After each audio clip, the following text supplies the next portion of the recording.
Mon objectif depuis 10 ans, et avec d'abord la solidarité, ensuite la courtoisie, et puis avec le libre journal de la France courtoise, c'est d'essayer d'apprendre à mes compatriotes à faire une chose qu'ils ne savent pas faire, deux choses qu'ils ne savent pas faire, apprendre à lire et apprendre à écouter.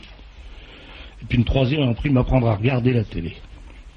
Or, apparemment, ils n'apprennent pas. Enfin, il y en a qui n'apprennent pas, il y en a qui ne comprennent pas. Mais alors, il y a pire saut que celui qui ne veut pas comprendre. Il y a quand même des limites à la sottise.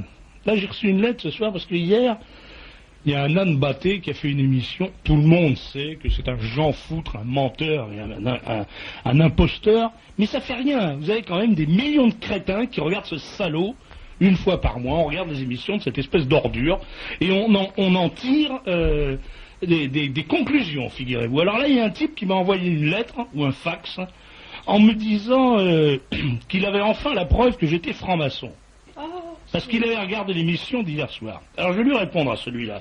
Il n'a même pas eu le courage de signer. Donc d'une part, c'est un capon. C'est un pleutre, un lâche, une lopette. Enfin, je vais quand même lui répondre. Et je vais lui répondre la chose suivante. C'est que quand on est franc-maçon, et j'en ai fait l'expérience, parce qu'effectivement j'ai été franc-maçon, il y a une chose très simple. On démissionne, en envoyant une lettre de démission, on va voir un curé, on se confesse et on est lavé. Mais quand on est un con, on ne peut pas démissionner de la connerie, et on ne peut pas se confesser, parce qu'il n'y a pas d'absolution pour la connerie. Voilà, c'est la première chose que je voulais dire. La deuxième, c'est que j'ai reçu un autre fax, c'est un peu plus aimable celui-là. Et c'est un monsieur qui dit, lors de l'émission Le droit de savoir, vous avez été mis en cause, notamment en ce qui concernait vos relations avec les ordres templiers. J'ai été troublé d'apprendre que vous seriez mouillé dans une histoire de secte, dite de pouvoir, aux côtés de personnages bien peu reluisants, escrocs, bandits et autres nazis. Alors monsieur, il n'en faut pas grand-chose pour vous troubler. Il suffit que le premier menteur venu viennent sur la lucarne pour raconter n'importe quelle connerie et vous avalez ça et vous êtes troublés. Il faut vraiment pas grand-chose pour troubler les gens. Ça fait 10 ans que je me bats dans cette radio avec mon journal. Ça fait 30 ans que je milite dans la droite nationale, que j'ai tout perdu. J'ai perdu mon fric, j'ai perdu mon temps, j'ai perdu ma profession, j'ai perdu mes amis, j'ai perdu tout ce que peut perdre un homme dans ce combat. Et parce qu'un connard vient sur une télévision merdeuse dire de moi que je suis en relation avec des ordres templiers, vous êtes troublés. C'est ça que vous appelez la solidarité nationale. Vous osez signer avec vos nationales salutations. Ben moi je vous dis, je n'admets pas vos nationales salutations, parce que des amis comme ça dans le combat national, j'en ai pas besoin. J'ai donné toutes les preuves qu'on pouvait donner de mon dévouement à la cause nationale, et parce qu'un salopard vient me vomir dessus dans une émission pourrie, une émission d'abruti, une émission mensongère, truquée, vous avalez ça tout rond, ça vous suffit comme argument? Il suffit que ça passe sur la télé, alors vous l'avez vu à la télé, alors c'est vrai. Ça vous suffit, ça. Monsieur Villeneuve raconte n'importe quoi, et vous avalez ce que dit Monsieur Villeneuve. Vous n'avez pas regardé l'émission qu'il a fait sur Le Pen. C'est un homme qui salit tout ce qu'il approche. Alors, c'est quand même inimaginable que je sois obligé de me justifier à cause des accusations de gens comme ça. Vous avez regardé cette émission, c'est une émission truquée d'un bout à l'autre. Elle est tellement truquée qu'ils font semblant de filmer les conférences de presse en caméra cachée. Vous avez déjà vu ça, vous, qu'on filme des conférences de presse en caméra cachée, alors que les gens qui font des conférences de presse, c'est pour qu'il y ait des télévisions. T'as pas besoin de cacher sa caméra. Et quand il va voir les gens de l'Acropole ou je ne sais quelle secte, et qu'il les interroge, il dit, ils ont tenu des propos néo-nazis, et les seuls propos qu'on entend, c'est la bonne femme qui dit, ah oui, cette société est en bien mauvais état, il faudrait faire quelque chose pour que ça aille mieux dans la société. C'est néo-nazi de dire que cette société est pourrie. Alors les ordres templiers, maintenant, parlons-en, ils ont essayé de faire le lien avec l'extrême droite. Les ordres templiers, tout le monde sait ce que c'est des ordres bidons qui ont été montés par les amis de M. Chirac, c'est les Charlie Larscors et compagnie, tous ces voyous, tous ces pourris du sac, ces voleurs, ces crapules, tous ces politicards de merde qui ont monté des trucs pour les abrutis, parce qu'il faut vraiment être un abruti pour se mettre une chemise blanche avec une croix rouge sur le ventre. On a vu le film de ces gens-là, vous les avez vus avec leurs moustaches et leurs petites lunettes cerclées, qui se mettent des chemises blanches et des croix rouges et qui se font des serments templiers. Mais de quoi ils ont l'air? C'est pas pour l'extrême droite, c'est pour les crétins, c'est comme la franc-maçonnerie, c'est pareil. Les francs-maçons, c'est ou des salauds ou des imbéciles, il n'y a pas de milieu, qu'est-ce que je vous dis? Ceux qui y vont en sachant ce que c'est sont des salauds, et ceux qui y restent après avoir vu ce que c'est sont des imbéciles. Bon, et vous croyez que c'est l'extrême droite? Ils ont montré un amalgame invraisemblable de sottises, de mensonges, de trucages, de fausses, comment dirais-je, de fausses découvertes, de fausses révélations. Vraiment, c'est lamentable. Ils ont montré un journal auquel j'ai collaboré, dont j'ai été le fondateur avec mon ami Philippe Randa.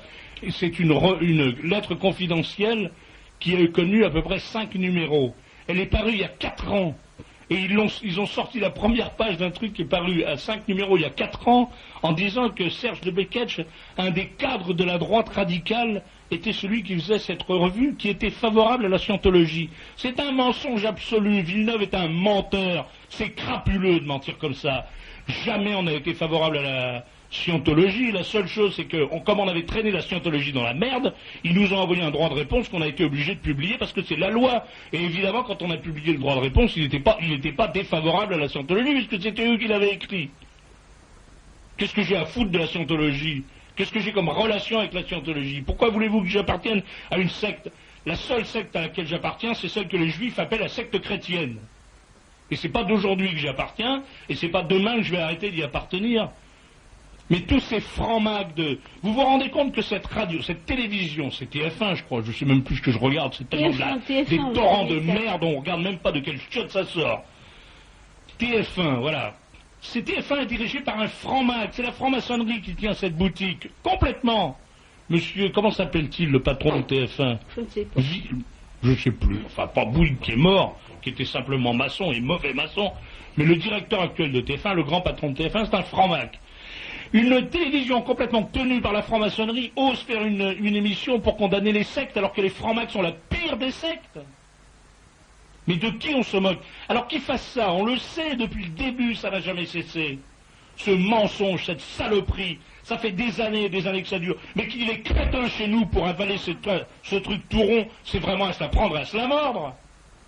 Mais ils sont pas tous comme ça. Enfin, écoutez, c'est honteux. Moi je suis scandalisé qu'on ose m'envoyer les... Alors en plus, celui qui a écrit anonymement, celui-là, c'est vraiment... Mais même celui qui signe, de quel droit on peut faire des choses comme ça? Mettre en cause que Villeneuve le fasse, c'est tellement normal. Il en vit, il en vend. Hein? On reproche pas à une putain d'avoir des jupes courtes. Oui, vos auditrices, elles ne pensent pas toutes pareilles. Il y en a une qui nous dit qu'elle est scandalisée par l'émission d'hier soir, qui a osé faire ce qu'elle a fait. Mais écoutez, comment on peut regarder une autre demande, et une autre vous demande si vous avez l'intention d'intenter un procès. Mais ça sert à rien. Les magistrats majoritairement sont vendus. Qu'est-ce que on est dans un système avec une justice de collabos. Je ne vais pas me pourvoir, moi qui suis un résistant, devant la justice des collabos pour faire condamner un Gauleiter.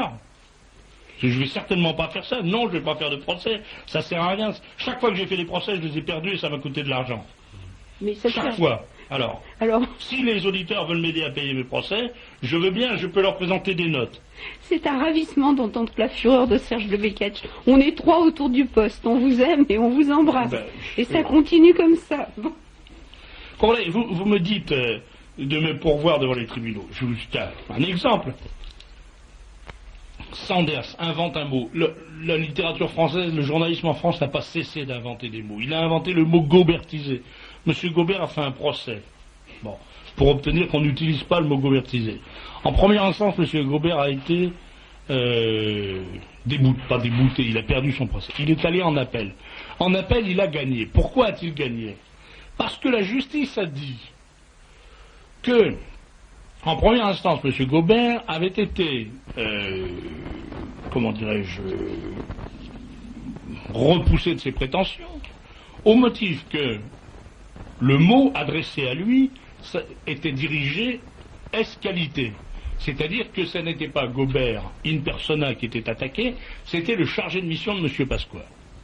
En appel, la cour d'appel arrête que M. Gobert, n'ayant aucun titre à produire des papiers en tête de chargé de mission de M. Pasqua,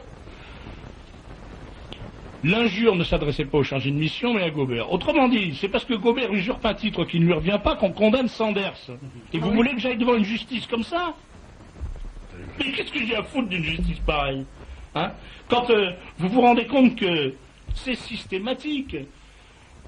Quand M. Bedos injurie, comme il l'a fait, Le Pen, il est relaxé, parce que c'est le droit à la satire, le droit à l'humour.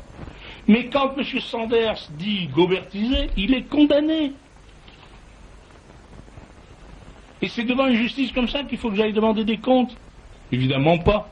Je suis quand même pas fou. J'ai déjà assez à faire devant les tribunaux quand on m'y traîne. Je vais certainement pas y aller pour le plaisir.